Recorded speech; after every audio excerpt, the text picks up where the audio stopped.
Hello students. अभ्यास series जिसमें हम लोग प्रतिदिन क्वेश्चन आंसर्स को करते हैं, मेंस की प्रिपरेशन के लिए बहुत इंपॉर्टेंट है आपके लिए। आज थर्सडे है और आज हमारा जो टॉपिक है थर्सडे को हमारे शेड्यूल के हिसाब से इकोनॉमी का होता है। तो इकोनॉमी के टॉपिक को हम लेते हैं। आज जो हम इस टॉपिक पर चर्चा करेंगे वो टॉपिक बेसिकली न्यू वेलफेयरिज्म है, नव कल्याणवाद। ठीक है। रिसेंटली 4 दिन पहले इस पर जनसत्ता का आर्टिकल भी है। लेकिन क्वेश्चन देखिए, what is new welfareism? How have the government been implementing the same to ensure the creating of inclusive society? Elaborate with examples. नव कल्याणवाद क्या है? सरकार इसका किस तरीके से सुनिश्चित कर रही है जिससे समावेशी विकास हो सके। न्यू वेलफेयरिज्म को कैसे सुनिश्चित कर रही है जिससे समावेशी विकास हो, उदाहरण के साथ बताइए। ठीक है, तो देखिए कल्याणवाद को समझिएगा, न्यू वेलफेयरिज्म को समझिएगा। ठीक है, वास्तव में देखिए शुरुआत जब होती है, अगर आप थोड़ा सा बैकग्राउंड इन्फॉर्मेशन दे रहा हूँ, इसको लिखना नहीं है, केवल आपके बैकग्राउंड के लिए मैं समझा रहा हूँ। जब हम देखते हैं कि इकोनॉमिक्स का डेवलपमेंट कैसा होता है, तो इकोनॉमिक्स के डेवलपमेंट में प्राइमरली क्या होता है, प्राइमरली जो है मैं इस पेज पे समझाता हूँ। प्राइमरली क्या होता है कि एक फ्री इकोनॉमी का कॉन्सेप्ट आता है, जो एडम स्मिथ के दौर का था। उसके बाद 80s के दौर में, 1980s के दौर में वेलफेयरिज्म का कॉन्सेप्ट आता है। ठीक है, यहाँ पर वेलफेयरिज्म का क्या होता है कि स्टेट को जनता के कल्याण के लिए काम करना चाहिए। ये आइडिया और कॉन्सेप्ट 80s के दौर में आता है। इसके पहले जो फ्री इकोनॉमी का एडम स्मिथ का क्लासिकल थ्योरी है, वहां पर स्टेट और इकोनॉमी दोनों सेपरेट बॉडीज है, दोनों का एक दूसरे में कोई इंटरफेरेंस नहीं होना चाहिए, ऐसा माना जा रहा था। लेकिन 1980s के दौर में एक तरीके से मान के चलिए कि वेलफेयरिज्म की शुरुआत होती है और कल्याणवाद की शुरुआत होती है, जिसका बेसिक आइडिया ये था कि लोगों के कल्याण की जिम्मेदारी सरकार की है। ठीक है, और सरकार को इसके बारे में काम करना चाहिए। तो अब क्या है कि न्यू वेलफेयरिज्म का कॉन्सेप्ट आ गया है, और न्यू वेलफेयरिज्म का कॉन्सेप्ट जो है वो वेलफेयरिज्म से थोड़ा आगे जाता है। और वो क्या कहता है कि सरकार को जो इंटेंजिबल पब्लिक सर्विसेज हैं, सरकार जो आपको अदृश्य सहायता दे रही है, जैसे कि health, primary education, safety, security net, उसकी जगह पर टेंजिबल गुड्स एंड सर्विसेज देना चाहिए सरकार को। ठीक है, यानी कि जो उसे वास्तव में भौतिक चीजें चाहिए वो दे, जैसे कि उनके बैंक अकाउंट खोले, गैस दे, टॉयलेट्स दे, इलेक्ट्रिसिटी दे, हाउसिंग दे, कैश दे, सीधे कैश दे दे, वाटर दे दे। मतलब जो ऐसी चीजें हैं, अभी तक क्या है कि आप सब्सिडी के फॉर्म में लोगों की मदद कर रहे थे, आप एजुकेशन दे रहे थे। ठीक है, तो एजुकेशन से, हेल्थ से सिक्योरिटी दे रहे थे, सोशल सिक्योरिटी दे रहे थे, ये सब वेलफेयर के अंतर्गत दे रहे थे, सब्सिडीज दे रहे थे। नहीं, हमें वो नहीं चाहिए।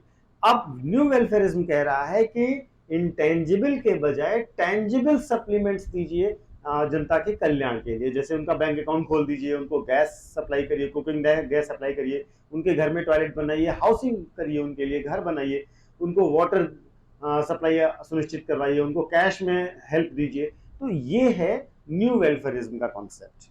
ठीक है, तो जो न्यू वेलफेयरिज्म का कॉन्सेप्ट है वो वास्तव में आप देखेंगे बहुत सारी गवर्नमेंट की स्कीम में आप इसको प्रैक्टिकली देख सकते हैं। जैसे कि सरकार जो है स्वच्छ भारत अभियान के अंतर्गत टॉयलेट फैसिलिटीज दे रही है, हर घर बिजली के लिए योजना है, उसके पास उज्ज्वला योजना है ना, प्रधानमंत्री उज्ज्वला योजना जो एलपीजी के लिए है, उज्ज्वला स्कीम के अंतर्गत एलपीजी बल्ब दे रही है।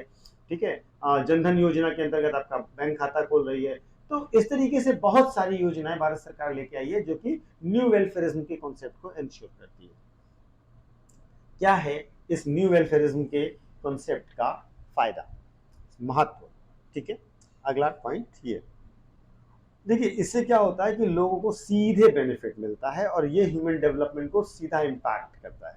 ठीक है, जैसे कि अगर आप ध्यान से देखेंगे और पाएंगे तो इस जो फूड सप्लाई है, जो फ्री राशन वितरण है, उसके थ्रू क्या हुआ आप देखेंगे तो नॉर्मल न्यूट्रिशन लेवल लोगों का अच्छा हो गया। ठीक है, तो बच्चों का जो चाइल्ड स्टंटिंग और इन सब की समस्याओं से जूझ रहे थे वो सब उसमें फायदा हुआ। तो नेशनल डेवलपमेंट का एक इंटीग्रल पार्ट है कि उनको टेंजिबल सर्विसेज मिले। इसका एग्जांपल यहाँ पर हमने नोट कराया है कि national family health survey 5th के अनुसार ये पाया गया कि चाइल्ड स्टंटिंग जो है वो 5 स्टेट्स में कम हुई है, क्योंकि वहाँ पर टेंजिबल सर्विसेज जैसे कि बैंक अकाउंट, इलेक्ट्रिसिटी वगैरह अवेलेबल हुई है। ठीक है, इसके साथ साथ क्या होगा, जब हम टेंजिबल सर्विसेज, टेंजिबल गुड्स और सर्विसेज प्रोवाइड कर देंगे लोगों को, टेंजिबल गुड्स प्रोवाइड कर देंगे, तो भारत के अंदर जो युवा है, जो वर्किंग एज ग्रुप है, उसको बहुत सारा फायदा मिलेगा और उसकी डिमांड बढ़ेगी। ठीक है, डिमांड बढ़ेगी तो मार्केट में सप्लाई बढ़ेगी और रोजगार बढ़ेगा।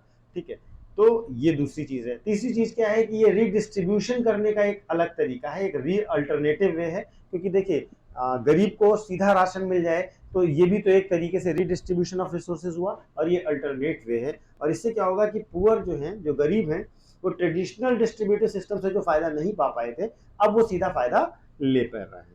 ठीक है, और सबसे इंपॉर्टेंट बात क्या है कि जो नया वेलफेयरिज्म का कॉन्सेप्ट है, नौ वेलफेयरिज्म का जो कॉन्सेप्ट है, वो कहीं ना कहीं आप देखेंगे तो आप पाएंगे कि वो जो ट्रेडिशनल वेलफेयरिज्म का कॉन्सेप्ट है, जहां पर इनडायरेक्ट सर्विसेज दी जा रही हैं, उसको सपोर्ट ही कर रहा है। क्योंकि आप अभी तक सब्सिडी तो दे ही रहे थे, लेकिन अगर अब आपने गैस सप्लाई कर दी है, उज्ज्वला योजना के अंतर्गत सिलेंडर दे दिया है, तो अगली बार जब वो गैस भरवाएगा तो उसको सिलेंडर पे सब्सिडी का फायदा भी मिलेगा। लेकिन अभी तक उसने सिलेंडर अफोर्ड ही नहीं किया था।